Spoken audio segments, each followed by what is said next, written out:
G'day, welcome back to the show. Daryl Nicholson, Toowoomba 4350 TV. Greg Johnson, how are you, my friend? G'day, Daryl. We handshake here. I did wash my hands earlier, so. Yeah, your colleague out the front did the elbow thing on me, which I find a bit disturbing. I'm concerned because I do feel we're not going to have any children born because you've got to get quite close, in the act of reproduction. So we may well see our population fall over the next 12 months. I thought when COVID came in and the lockdown, there'd be like 9 months from March, there'd be a lot of pregnancies. But in saying that, there are a couple of girls where I work, they have fallen pregnant and going to have babies. So I don't know whether we're going to get a population explosion in December of this year or January next year. So yeah, it'd be interesting to see. These are interesting times. Just as you think it's over, the damn thing starts up again. With the borders are open and now they're closed again. It's extraordinary. And what's wrong with New South Wales and Queensland? Why are they different to the rest of the country? Because that's where the trouble is. I know. Extraordinary. It is strange. Mate, 2016, I invited you. Just a brief history of how this all came about, 4350 TV. I invented it. Well, I was in the Margaret Street Markets when you were running it, and you said to me, it was about March 2016, are you running for council? February. I went, oh, have a think about that. And then I created this. I copied 4350 TV from a guy in Caboolture who's got Caboolture 4510 TV. And you were one of the first, well, you were the first guest because I just created over Easter on Easter 2016, and it was Forbes TV back then. Yeah, you've got to start at the top. So it's not surprising that you did pick me down. and work your way down from there. And yeah, of course. And mate, it was really good. We did some stories about the spectacles that you were doing for the school. School. That's at the Essilor Vision Foundation, a charity that I ran for almost 4 years. Yep. That was a good story because it started here. Yep. Where I'm relatively well known. When you've got a brand new charity that wants to go into schools and test kids' eyes and give them free glasses if they need them, low socioeconomic schools usually.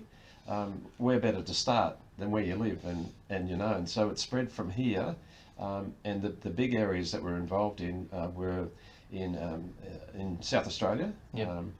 And also in Geelong with both the universities that teach optometry there, Flinders and Deakin.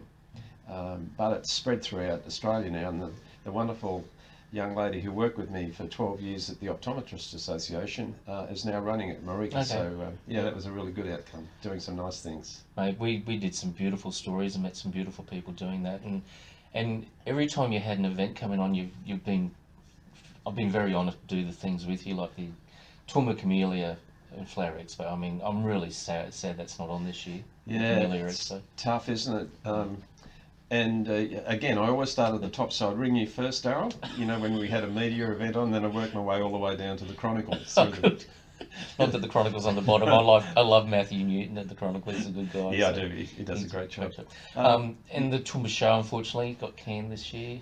Yes, it did, and that's going to hurt. I mean, sure, we lost a major event for citizens, and they won't have the enjoyment and the interaction and the excitement. But it's a financial impact on those two organisations, on the hospice, desperately looking for that 25,000 or 30,000, whatever we make, and it's not there. And same for the show. They're looking at hundreds of thousands of dollars of income, because while the show has lots of activities on and has lots of caravan people going there to stay, the key event is the show, and it's not there, and you just can't find that money. 2020 has just been a really incredible. It's like I only bought a planner the other day from 1 July onwards. I didn't even bother planning the first 3 months sort of went by, and then all of a sudden we were locked down. But it's sort of been a year where can't wait for sort of 31st of December 2020 and say goodbye. I know. 2021. There was some wag on social media said that he had asked a number of people in 2019 where they saw themselves next year. Well, no one would have seen this. Oh, man. And you know what the thing was? Everyone was just equal. Like, we got laid off at the sports club or stood down. It was all management and staff as well. No one was protected, really. Yeah, well, some businesses have been more able to look after their staff than others, and sure, there's been a lot of layoffs, and God bless the federal government for its job seeker and job keeper programs. But Heritage Bank, for example, where my wife Jan works, she's been full-time since then. working from home. Sure, we don't get on as well as together as we used to, but that's just one example. I'm sure there are many more, not just Heritage, but that's what they've done. They've just said, well, work from home. Yep. What's going to be interesting, Daryl, when all this is over, I wonder how many people will continue to work at home. How many employers will think, there's a big cost saving here of not having an office and all the IT gear. It'll be fascinating to see. I hope it's soon anyway. I'm over it. Well, you would have saw the Chronicle. You write for the Chronicle. Peter Hardwick's working from, not Peter Hardwick, Steve Etwell, he's working from home. Yes. They've got out of their big building in Neil Street. They've taken up a little space in the Rose office there, and mostly they're working from home. Yeah, well, I went around to see him the other day. He needed a little bit of firewood. He's having some friends over.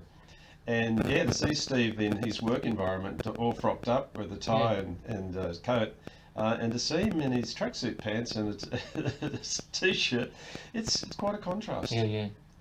And I think that's the way it's going to go. And there's going to be more office space, unfortunately, to lease. And maybe, again, the council's going to have to consider, maybe we've got to have more residential down in the CBD to take up some of those buildings, that might be empty. Well, isn't it? I think there are twin towers or 6 towers planned, 6 floors. Yep. And, of course, Barry Burnoth built that beautiful building not too far from the CBD in Ruthven Street. Mm-hmm. I think it looks fantastic, and that will be the way of the future. Not everybody needs an acre like me to be a slave to the garden. A lot of people, like that compact environment, and I think we'll see a lot more of that in CBD. It's going to happen. So this started in 2016, and today we're in where are we? July 2020. Found a little space downtown, mate, with a studio now. So it's great. It's taken me a while. Great location. Yeah. Oh well, good things come to those who wait. Yes.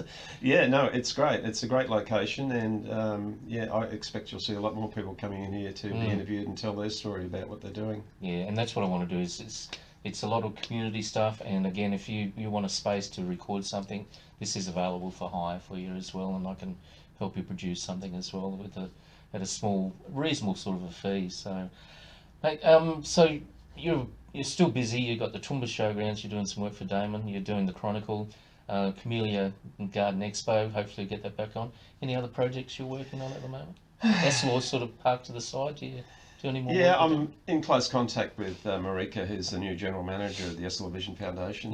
By virtue of the fact that we've been friends for a long time, working together.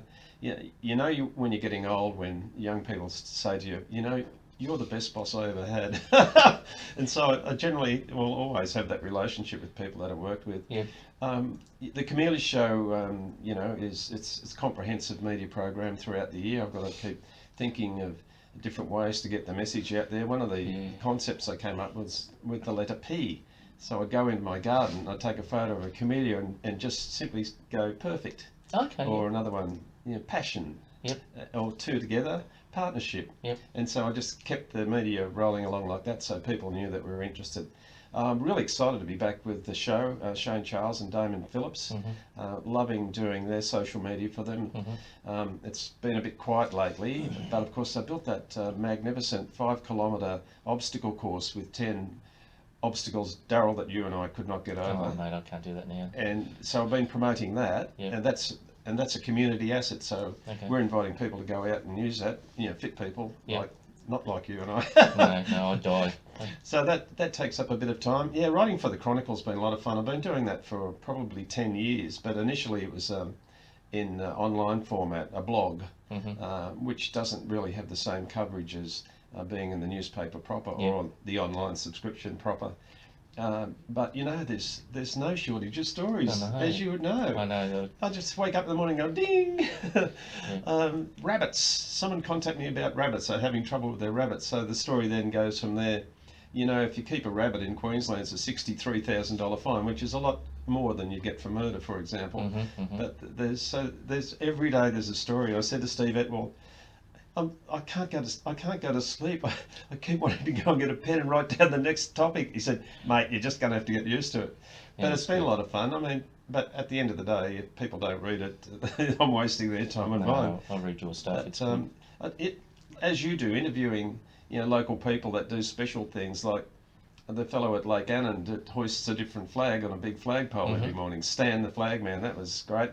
And then there was Frank Wisner, the cabinet maker from out near Downlands College, Oh, yeah. who was a little boy during the war in Germany. He's German, and he decided to close his eyes and point to Australia, and his finger landed on Toowoomba, Yeah, yeah. and here he is. And now he sells beautiful products all around the world. So, no, there's, as you know, there's no shortage of stories. And we've got some great people who've been here. Jeffrey Rush called Toowoomba home. James Royal called Toowoomba home. I mean, the big rock star from the 60s and 70s from London lives here now. I missed him. Jimmy Royal. Yeah, you'll have to do a story on Jimmy. Oh, really? James Royal, yeah. He lives here. Was he in a group? He was pretty famous in the UK back in the 60s. Oh. James Royal Band, yeah, he had. And I'll introduce you to James. He's quite a character. He's still here? He's a wag, mate. Yeah, he's still here in Oh. Toowoomba. He calls Toowoomba home. And of course, Kevin Howarth calls Toowoomba home from Dubai, famous radio star and DJ, now our town crier. Yeah, town crier. Yeah, he's a character, isn't he? You done a story on him? No, not yet. I wish I'd started this early because I think I'm going to run out of life before I finish all the stories I've got to do. Could be. Mate, thank you again. Thank you very much, Daryl. Toowoomba 4350 TV, more than just a postcode. It's all about community and great people like Greg Johnson. Thanks again, mate. Take care. Thank you.